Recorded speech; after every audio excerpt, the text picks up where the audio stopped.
Did a 6-month project in Kenya with 2 brilliant organizations, Mesh and KikoRomeo. And in the project, we tested out a gig opportunity for young women in the creative sector in the circular economy. And we're here today to talk about some of the things we learned during the project. So I'm Lisa Hawkes. I work at Unilever on Transform, which is a partnership between Unilever, the FCDO and EY. And we work with entrepreneurs like KikoRomeo and Mesh in Africa and Asia who are working to improve lives. And we provide grant funding and business support to them. Can I please ask Jonjo to introduce yourself and a short intro to Mesh? Sure. Thanks, Lisa. My name is Jonjo Kiroga. I am the operations manager at Mesh. My primary role is to make sure that all partners who come in we get to achieve what they need to achieve. In Mesh is the first social media platform built for the hustle. Recently, we've been calling ourselves kind of like the home of the hustle. And we, on Mesh, young people come in and share their biz ideas, they learn biz tips from each other, and also get access to gig opportunities and financial services from other partners that Mesh brings in. Fantastic. Thanks for joining us, Jonjo. And Anne, could you introduce yourself briefly and KikoRomeo? So my name's Anne McCreth, and I'm the founder of KikoRomeo. I founded it in 1996. So it's a Kenyan heritage brand. And KikoRomeo has been out there on the runways in Lagos, in Paris, and so on. And it's basically a family business, although we have other shareholders as well.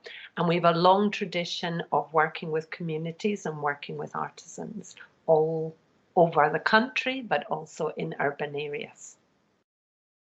Brilliant. I'm going to start with you, Anne. Please, could you tell us a bit about the project?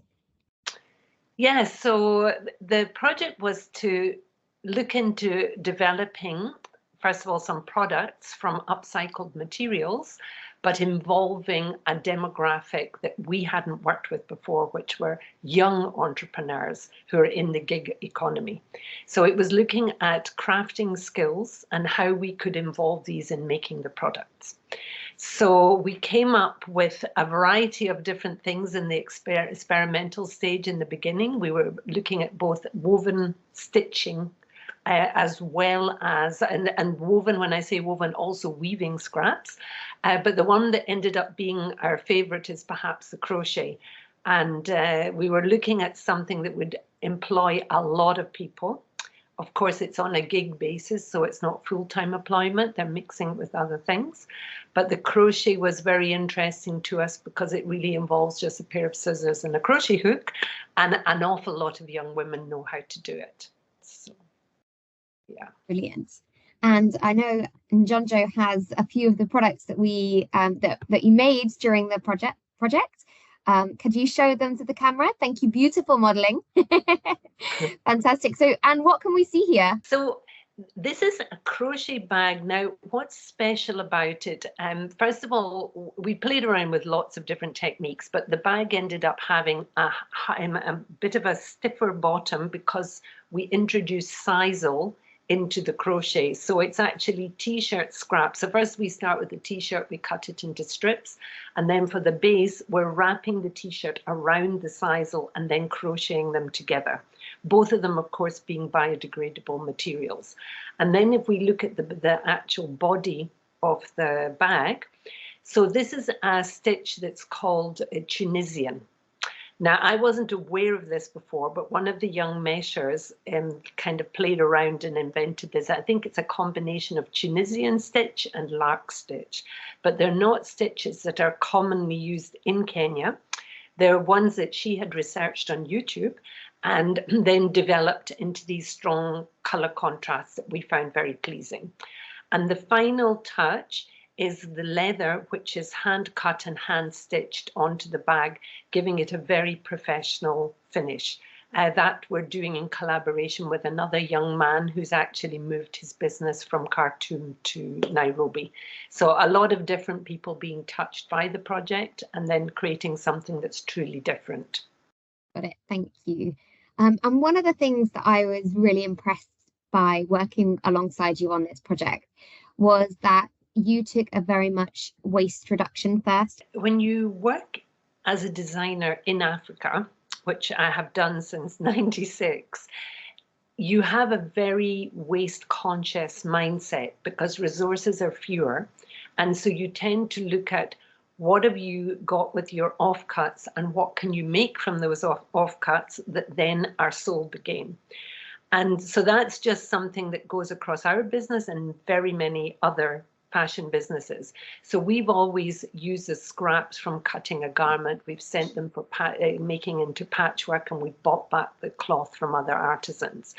In this particular case, we were very intrigued because, yes, initially we bought trousers and we were trying to cut them up and then weave them and things like that. But then we realized you've got the waistband, you've got the pockets, you've got the this, the that. So exactly what you're talking about. And we found that it was better to use those trousers by patching them and then tie-dyeing them, which would cover the stains. And that's now risen to a secondary brand because we have some really funky looking tie-dye trousers, which now will be marketed to university students. So I think the importance is we could have just gone with the story of we're cutting this into strips, making products, and aren't we good? But then we would have been generating all of this waste that we really wouldn't have known what to do with. What did we try that didn't work, and why didn't it work? All of these young ladies have been to school and they've used English in school, so they're proficient in English. But it's also about how you express yourself, and are you comfortable expressing yourself like this, or do you prefer a mix of Swahili and English and Sheng and so on? Like, what is it that, you know, and then the words I choose to express something or to name a color may not be the same to the person that's listening. So all of these little nuances can lead to communication problems, which aren't really anybody's fault. It just makes you look a bit more closely at how you're asking for things to be done. What was Mesh's role in the project? Right. Yeah. So Mesh, like I said earlier, it's a platform built. It's a social media platform built for the hustle in Kenya. So when we say that, we really are looking at having young people who are looking for gigs or who are looking to grow their own gigs or their own small businesses. Some of them in the informal sector. So we try and provide as much content, provide as much help as we can to these young people, showcase their KikoRomeo and see the matchmaking happen. And through that, I think we're able to recruit about well over 20 young females into the project, ladies into the project, which is something we're really excited about. Brilliant. And we learned quite a lot on how to recruit young people through the project. And we did 2 or 3 rounds where we tried different things. So what are your top insights on how to do that? Yeah, so this was quite interesting for Mesh, for myself, because it was working with creative people. It was the first, I'd say, highly creative project we worked with, and we realized there's a lot of things in it that are technical, and we thought we wouldn't understand those things, but turns out there's a lot of Meshers who do. So the first round, I think, was a very wide net where we were just calling for weavers, crocheters, tie and dyers. But the more we started to learn the project, the more we were interacting with KikoRomeo, the more we realized who we really want for the project. So at Mesh, it's not really looking for gig workers advertised. It's more of who are you looking for? Let's help you work through to get the perfect person or the perfect people to do this project. So that starts from how we craft the opportunity. So you would sit with Anne. I think let me start with Anne a lot to try and understand what exactly they need and to put it in a language that the Meshers understand. And it's when I say language, I don't mean just putting it in Sheng or English, but also in a phrasing and in a way that they understand what the project is actually going to achieve and what their role is. Because often when we say gig work, you find some people might not take it as seriously, but would like them to understand that gig work is good work. A few other things we learned is we learned to really customize the recruitment process for the partner and for the opportunity. Like you said, we did go through, I'd say, 2.5 rounds, because we did the first round and we did a small round in between just to boost up the numbers. Then we did a third round, and through that we really we're investing our time to go to some of the trainings, to meet the measures, so we can understand, how to craft it better, so we can understand how to communicate it better. And finally, which is something that's really important to us, is we try to create a very gender sensitive we try to have a very gender sensitive approach. So we try to be all inclusive with our recruitment, of course, no discrimination and all that. But we do also try to make sure that the opportunity doesn't have any inherent biases as we are advertising it, which can be really easy for any recruitment company or for any social media platform out there. So we try to take great lengths to make sure that ladies feel included.